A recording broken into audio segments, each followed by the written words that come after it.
আসসালামু আলাইকুম ওয়া রাহমাতুল্লাহি ওয়া বারাকাতুহু।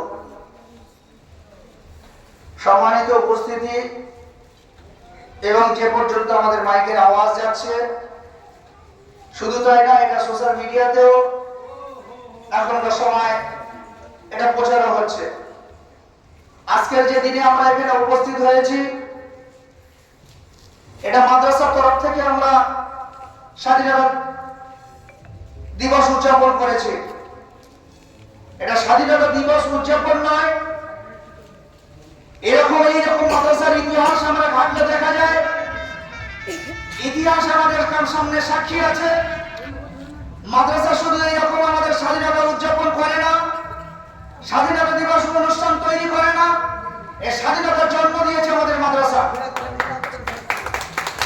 আমরা যদি লক্ষ্য করে দেখতে পাবো, ভারতবর্ষের মধ্যে স্বাধীনতা দিবস আমরা যে আজ পালন করছি, এই স্বাধীনতা এনেছে, সূচনা করেছে আমাদের এই মুসলিম সম্প্রদায়ের মধ্যে। যে স্বাধীনতা সর্বপ্রথমে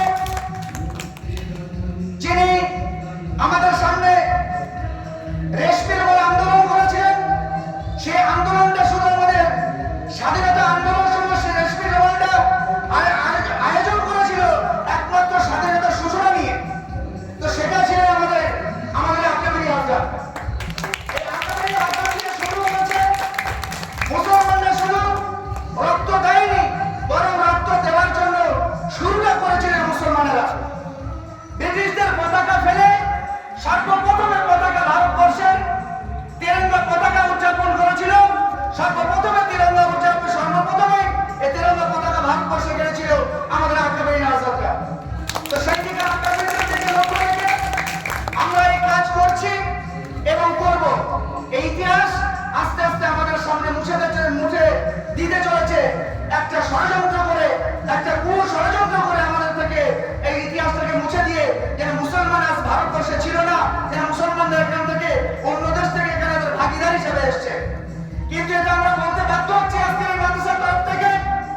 আজকের এই স্বাধীনতা দিবসে ৭৯তম স্বাধীনতা দিবস আমরা যে পালন করছি, আজকের এই মঞ্চ থেকে আমরা এই ঘোষণা দিতে চাই যে ভারতবর্ষ যদি এইভাবে চলতে থাকে, যে একটা কমিউনিটিকে নিয়ে যদি এরকম একটা টার্গেট করতে থাকে, আগামী দিনে আমরা এটাকে স্বাধীনতা দিবস পালন করব, এর সাথে সাথে পুনরায় স্বাধীনতা দিবস পালন করার জন্য আমরা তৈরি হবো ইনশাআল্লাহ। আর আপনারা জানেন ১৯৪৭ সালে স্বাধীনতা দিবস উদযাপন হয়েছে। আমরা স্বাধীনতা পেয়েছি ব্রিটিশদের হাত থেকে। কিন্তু বর্তমান সময়ে একটা চক্র, একটা দুষ্কৃতি, একটা কুসংস্থা তারা এটা জারি করে রেখেছে যে এখান থেকে যেন ভারতবর্ষ থেকে মুসলমানদেরকে আলাদা করে দেখা হয়। কিন্তু আমরা এই মাদ্রাসার পক্ষ থেকে, আমরা এই মঞ্চ থেকে ঘোষণা দিচ্ছি, এই ভারতবর্ষ স্বাধীনতা দিবস থেকে, স্বাধীনতার প্রাক্কাল থেকে আর আজকের এই ২০২৫ সাল পর্যন্ত ভারতবর্ষ নিরপেক্ষ ছিল, আছে এবং থাকবে। এর জন্য আমাদের আকাবেরী হযরত